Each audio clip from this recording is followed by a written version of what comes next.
¿Cómo fui simpatizador del señor Madero? Corrían los últimos años de la dictadura del general Díaz. Esta había extendido sus ramificaciones en todo el país, y automáticamente comenzaron a formarse dos partidos, el que explotaba y apoyaba al gobierno de la dictadura y el de oposición. En el segundo de esos partidos me contaba yo, que en el largo período de 10 años que pertenecía al gremio obrero y que administré algunas haciendas, pude darme cuenta exacta del trato que recibían de los capataces y de los patrones, todos los hombres que llevaban a sus hogares el pan ganado con el sudor de su frente, y pude apreciar también el desequilibrio inmenso que existía entre las castas privilegiadas y las clases trabajadoras, debido al inmoderado apoyo que las autoridades prestaban a las primeras para todo género de monopolios y privilegios.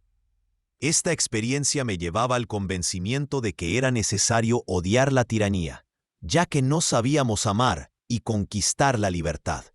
Cada espíritu de oposición que surgía era para nuestro partido una esperanza. Flores Magón, Reyes, quien quiera, menos Díaz. A medida que la división se acentuaba, multiplicábanse también las vejaciones de todo género para los que no aplaudíamos incondicionalmente todos los actos despóticos de las autoridades de aquel régimen. Después de un período de decepciones y angustias políticas, surgió Madero, quien con valor y abnegación sin límites empezó su labor antirreeleccionista, enfrentándosele al tirano. Todos los enemigos de la dictadura reconocimos en Madero a nuestro hombre, y el maderismo germinó simultáneamente en la República. El tirano y su corte dijeron: «Dejemos a este loco, que se burlen de él en todo el país». Aquel abnegado apóstol, en unos cuantos meses, recorrió la mayor parte de la República, encendiendo la verdad en todas las conciencias y conmoviendo con ella el podrido andamiaje de la dictadura.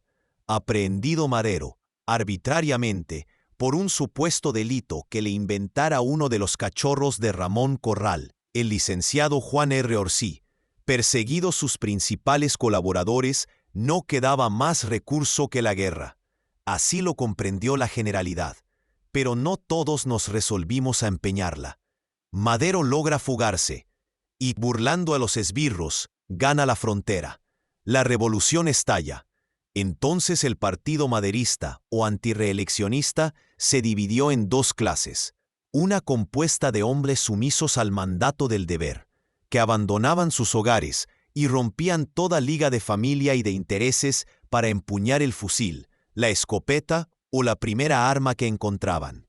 La otra, de hombres atentos al mandato del miedo, que no encontraban armas, que tenían hijos, los cuales quedarían en la orfandad si perecían ellos en la lucha, y con 1000 ligas más que el deber no puede suprimir cuando el espectro del miedo se apodera de los hombres.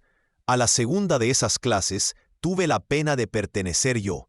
La guerra seguía, y la prensa venal lanzaba los calificativos más duros a los hombres empeñados en la lucha contra el dictador.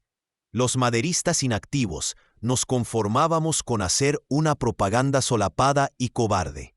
Seguíamos siendo objeto de mayores vejaciones, contentándonos con decir: «Ya nos la pagarán».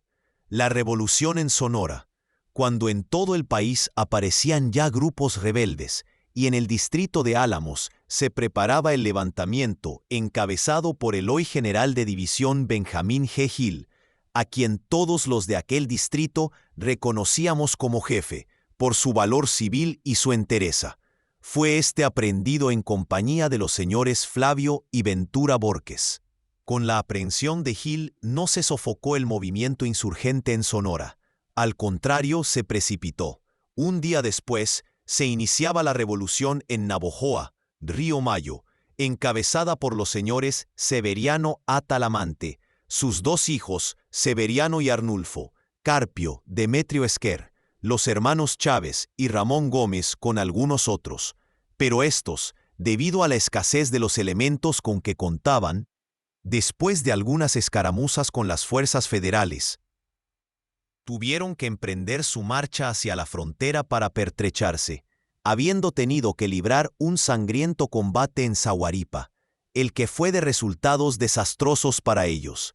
Las fuentes de información que nosotros teníamos eran muy vagas, y a la prensa y al telégrafo ningún crédito podía dárseles, porque estaban bajo la censura más escandalosa.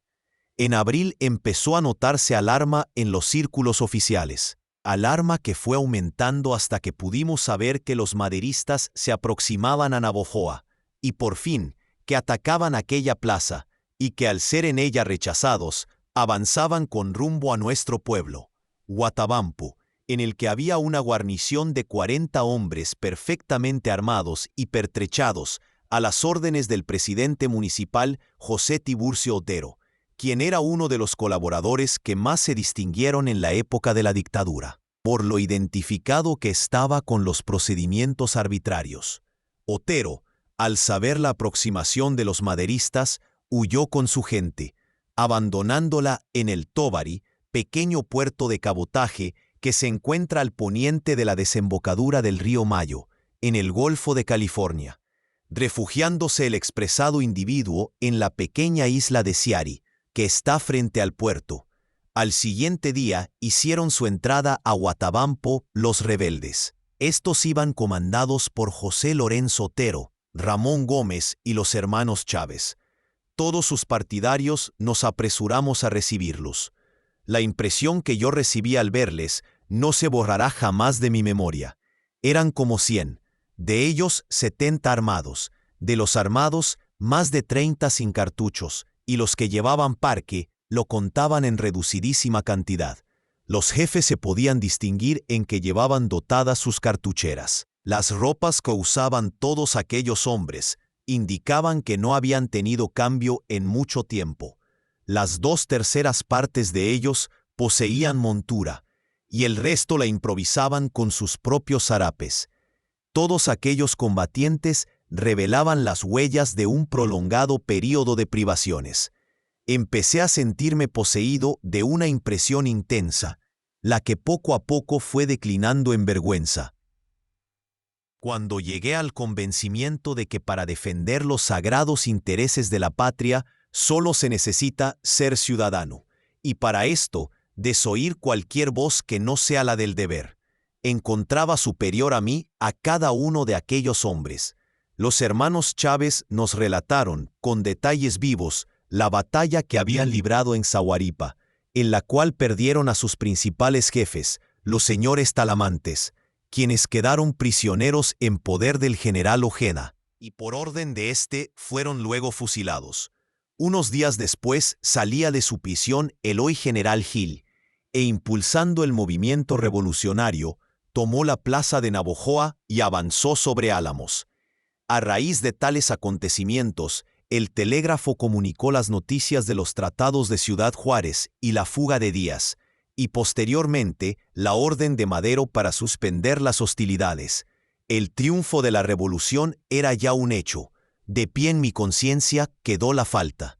Yo en nada había contribuido al glorioso triunfo de la revolución, y sin embargo me consideraba maderista, solo porque había protestado con alguna energía cuando el presidente municipal de mi pueblo pretendió hacerme firmar un acta de adhesión al general Díaz.